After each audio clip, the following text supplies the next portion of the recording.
जय हिंद दोस्तों, जय हिंद, जय Bharat. You all are welcome once again in our YouTube channel. Today we are going to discuss only 3 important things, and all things are very important to all ex-servicemen and servicemen. So without delay, let us start. तो सबसे पहले first of all I want to tell you a important thing कि किसी ने कहा है कि सबसे बड़ा धर्म क्या है. सबसे बड़ा धर्म व्यक्ति का क्या है. दया धर्म का मूल है, पाप मूल अभिमान, तुलसी दया न छोड़ियो जब तक घट में प्राण. साथियों, ये संसार एक रैन बसेरा है, जो आया है वो जाएगा. और इसमें सबसे बड़ा क्या है, इंसान का फर्ज क्या है, हम इस संसार में क्यों आए, हमें क्या करना चाहिए, हमें क्या नहीं करना चाहिए. सबसे इम्पोर्टेंट ये चीज़ें हैं. तो साथियों, जीवन बार बार नहीं मिलता है. और एक बात आप गांठ बांध लो कि आप यदि प्रोग्रेस करते हैं, आप आगे बढ़ते हैं, तो कोई भी नहीं चाहेगा कि आप प्रोग्रेस करो या आगे बढ़ो. वो किसी ने कहा है कि यदि अंधेरी नगरी में आप दीपक जला के बैठोगे तो उस दीपक को बुझाने वाले हजारों होंगे. क्यों? कि वो बर्दाश्त नहीं करेंगे कि हम तो अंधेरे में, ये दीपक के रोशनी में क्यों बैठा है, रोशनी में क्यों बैठा है. तो वो अपने घर में तो दीपक जला नहीं सकते, लेकिन आपका दीपक अवश्य बुझाना चाहेंगे.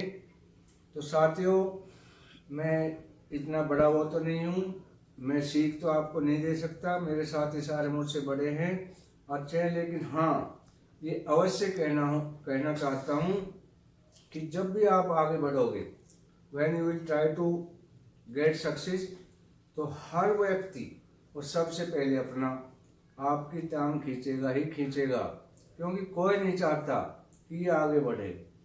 तो वो दीपक वाली मैं जो बात बता रहा हूँ, खैर मैं इतना बड़ा तो नहीं, आप मुझसे सारे ही शायद बहुत ज़्यादा ज्ञानी हैं, बहुत ज़्यादा आपके पास माइंड है, और आपको ज्ञान देना शायद मेरे लिए एक सूर्य को कैंडल की रोशनी दिखाने के बराबर होगा.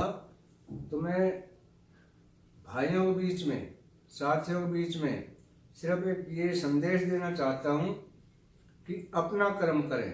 कर्म प्रधान विश्व चिराखा, जो जस करें सुतस फल चाखा.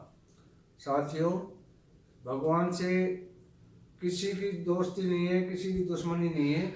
लोग कहते हैं यार उसको इतना दे दिया, इसको इतना दे दिया. नहीं, it's not like that.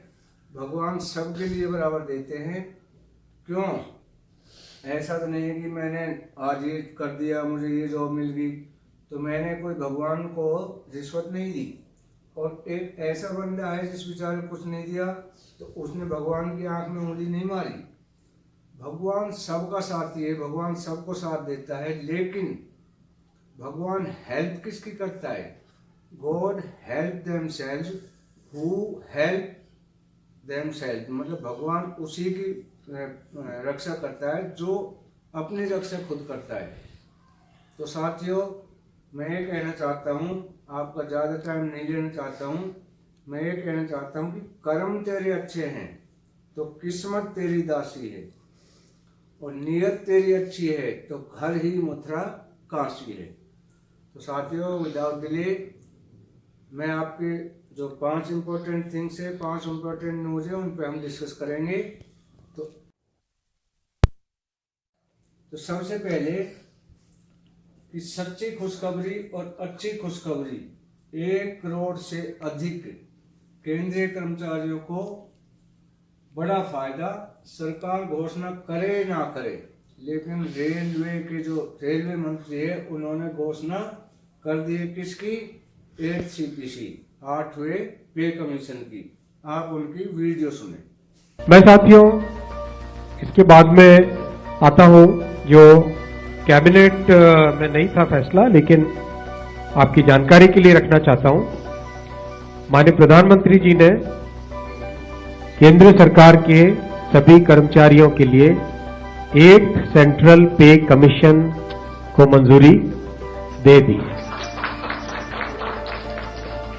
8th central पे कमीशन आप सब जानते हैं 1947 से अब तक 7 पे कमीशन हुए हैं और प्रधानमंत्री जी ने एक रेगुलर रिदम के साथ पे कमीशन बनाने का जो एक संकल्प लिया है उसके हिसाब से 2016 में लास्ट पे कमीशन 7th पे कमीशन स्टार्ट हुआ था, तो 2026 में इसका टर्म कंप्लीट होता है।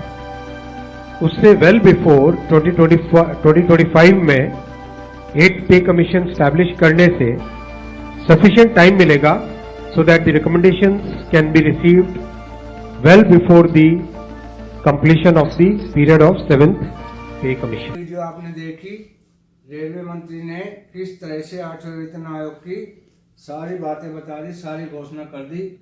अब ये सरकार देखिए चौंकाने वाले फैसले, जैसा कि 2 महीने पहले आपने देखा होगा कि राज्यसभा और लोकसभा में जो हमारे वित्त मंत्री की तरफ से पंकज चौधरी थी, उन्होंने सीधा ये जवाब दिया था, ये बयान दिया था, वो भी मैं वीडियो दिखाऊंगा कि हमारे पास 8वें वेतन का कोई भी प्रपोजल या कोई भी प्रस्ताव विचाराधीन नहीं है और ना ही कोई 8वें वेतन आयोग पर विचार विमर्श चल रहा है, ना ही सरकार के पास ये इस तरह की कोई भी विचाराधीन पॉलिसी नहीं है। 8वें वेतन आयोग को मिली मंजूरी, न्यूनतम वेतन 18,000 से लेकर 18,000 से बढ़कर होगा 34,500 और न्यूनतम पेंशन होगी 17,000 रुपये। तो ये मंजूरी मिल चुकी है।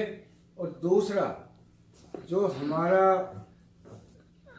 महंगाई भत्ता है वो 50% हमारे मूल वेतन में होगा मर्ज।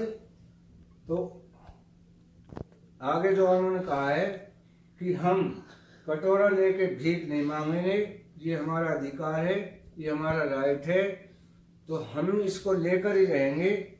तो साथियों, किसी ने कहा है कि अपने हकों के लिए हमें लड़ना है, लास्ट टाइम तक लड़ना है।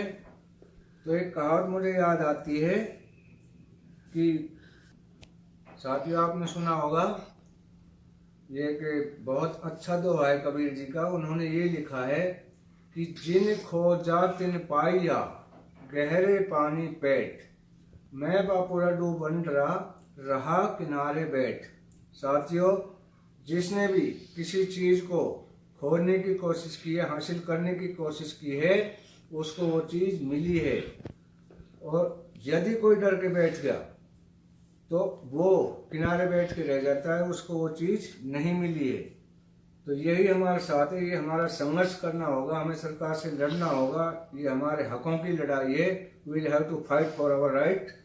तो अगली जो बात हम करेंगे, तो दिल्ली से बड़ी खबर, 8वें वेतन आयोग को मिली मंजूरी।